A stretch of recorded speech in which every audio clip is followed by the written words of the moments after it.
Hotel میں نا ایک بابا جی برتن مانجتے تھے، بوڑھے آدمی تھے، 70 سال کے قریب عمر تھی. ان کا ایک بیٹا تھا، ایک بہو تھی، ایک پوتا تھا، لیکن وہ بیچارے بیٹا بیمار رہتا تھا تو لہذا وہ خود مزدوری کرتے. کہتے ہیں ایک دن وہ بابا جی میرے پاس آئے، کہنے لگے میم صاحبہ 2-4 دن کی چھٹی چاہیے. تو میں نے کہا خیریت ہے؟ کہنے لگے میڈم میرا بیٹا فوت ہو گیا. بیٹا، آپ کو پتہ ہے باپ کا جنازہ پڑھنا آسان ہے، بیٹے کا جنازہ اٹھانا بڑا مشکل کام. کہتی ہے میں کچھ لکھ رہی تھی، میرے ہاتھ سے قلم گر گیا، میں نے خود گاڑی بھیجی، بابا جی گاؤں چلے گئے جہاں وہ رہتے تھے. کہتی 2-3 دن کے بعد میں اور میرا شوہر گئے تو رستے میں ہم باتیں کر رہے تھے کہ کیا تعزیت کریں گے. ایک ہی بیٹا تھا، کوئی رشتہ دار بھی نہیں، تو اس کی تو کائنات اجڑ گئی، کن لفظوں سے اسے تعزیت کیا کہیں گے. کہتے جب ہم گئے تو وہ ٹوٹی ہوئی چٹائی پہ بیٹھا تھا، کچھ لوگ قریب تھے. ہم نے جا کے کہا بابا آپ مسلمان ہیں، ہم آپ کو کیا نصیحت کریں، ایک ہی بیٹا تھا، کہ کس طرح کر کے ہم آپ کو تسلی دیں. تو کہتے ہیں اس نے آنکھیں کھولی، بوڑھی آنکھوں میں ایمان کی روشنی.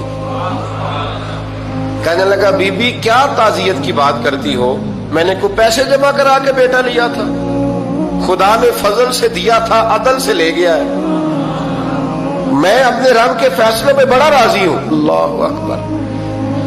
وہ خاتون کہتی ہے کہ وہ بابا جی سے میں نے کہا کہ چلو آپ 1 مہینے کی چھٹی کر لے. تو کہنے لگا نہیں میڈم میں مسلمان ہوں، مفت کی روٹی نہیں کھاتا، مزدوری کر کے کھاتا ہوں، میں انشاءاللہ 2-3 دن کے بعد کام پہ آ جاؤں گا. کہتے ہیں وہ چند دنوں کے بعد آ گیا. اللہ کی قدرت کے ابھی 2-3 ماہ گزرے تھے، پھر آیا، میڈم چھٹی چاہیے کچھ دنوں کی. میں نے کہا خیریت ہے؟ کہنے لگے وہ میری بہو بھی ہارٹ اٹیک سے فوت ہو گئی. کہتے اب میں بھی تڑپ گئی اور عیسائی ہو کہ میری آنکھوں میں آنسو آ گئے. میں نے کہا گھر کا دروازہ بند ہو گیا، اب یہ بیچارہ کیا کرے گا. وہ اپنے شوہر کے غم میں ہارٹ اٹیک سے فوت ہو گئی. کہتے ہم پھر 2-3 دن کے بعد تعزیت کے لیے گئے، پھر ٹوٹی ہوئی چٹائی، بوڑھا نہ اپنی انگلیوں سے زمین پر کچھ بنا رہا. کہتے قریب گئی اور میں نے جا کے کہا بابا اب تو تسلی آپ نے خود ہی کرنی ہے، جو نظام تھا وہ تو ہو گیا. تو کہتے ہیں پھر اس نے آنکھیں کھولی، آسمان کی طرف دیکھا تو کہنے لگا بیٹی کوئی پریشانی نہیں، میرا بیٹا بغیر شادی کے بھی تو فوت ہو ہی سکتا تھا، بس میرے مالک نے جب چاہا جیسے چاہ ہوا. میں انشاءاللہ 2-4 دن کے بعد کام پہ آؤں گا. یہ میرا 3-4-5 سال کا پوتا ہے، ابھی اسکول داخل ہوا ہے، میں ساتھ لے آؤں گا، وہاں میرے ساتھ اوپر کوارٹر میں جہاں میں رہتا ہوں یہ بھی رہے گا. کبھی کبھی میں دیکھتی چھت پہ کھڑے ہو کے کہ دادا گھوڑا بنا ہوا ہے اور پوتا سواری کر رہا ہے. وہ سویرے اٹھتا اس کو سکول چھوڑ کے آتا، شام کو لے کے آتا، پیار کرتا، محبت کرتا. 3ری منزل پر ہم نے کوارٹر دیا ہوا تھا، وہاں دادا پوتا رہتے. اللہ تو بڑا بے نیاز ہے. کہتی ہے اقبال ایک دن نا پوتا اوپر والی منزل پہ کھیل رہا تھا، اس کا پیر پھسلا، وہ گردن کے بل زمین پہ گرا. مجھے خبر ہوئی تو میں دوڑی، ایمبولینس منگائی. خون سے لتھڑے ہوئے اس بچے کو دادے نے اپنی گود میں رکھا.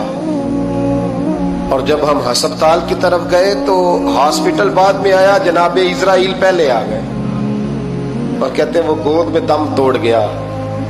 پھر دادے نے اسے اپنے ہاتھوں سے غسل دیا، پھر اس نے اپنے بوڑھے ہاتھوں سے قبر کھودی اور پھر مٹی ڈال کے کہنے لگا انا للہ و انا الیہ راجعون. جے سونا ہی میرے دکھ وچ راضی، جے سونا ہی میرے دکھ وچ راضی. پھر سکھ نو چولہے ڈاواں. کہتے ہیں وہ مٹی ڈالی اس نے اور جب وہ واپس پلٹا تو میں بازو سے تھام کے ہوٹل قریب لائی اور میں نے اس کے قریب کہا کہ بابا تو ٹوٹ گیا ہے، تو بکھر گیا ہے. تو کہتے ہیں یوں اس نے ہاتھ رکھے اور یوں آنسو چھٹک دیے. کہنے لگا میڈم کیوں میرے اندر کوئی عقیدہ نہیں، میں کوئی لوارث ہوں، میرا کوئی رب نہیں، میں کیوں پریشان رہوں گا، میں تو پکا ہوا پھل ہوں. تھوڑے دن گزرے کہ قبر میں جاؤں گا اور جب جنت میں جاؤں گا تو اللہ میری بیٹے سے بھی ملاقات کرائے گا، میرے پوتے سے بھی ملاقات کرائے گا، میرا رب ساری ملاقاتیں کرا دے گا. میں اپنے اللہ کی رضا پہ بڑا راضی ہوں. وہ خاتون کہتی ہے میرا اور میرے شوہر کا کلیجہ پھٹنے لگا. میں نے کہا بابا یہ جذبہ کہاں سے ملتا ہے، یہ سکون کہاں سے آتا ہے، یہ کیفیت کیسے ملتی ہے؟ مجھے کہنے لگا تو نے لینی ہے؟ میں نے کہا تو کہنے لگا تو بھی گنبد خضرا والے نبی کا کلمہ پڑھ جا، اللہ تجھے سکون عطا کرے۔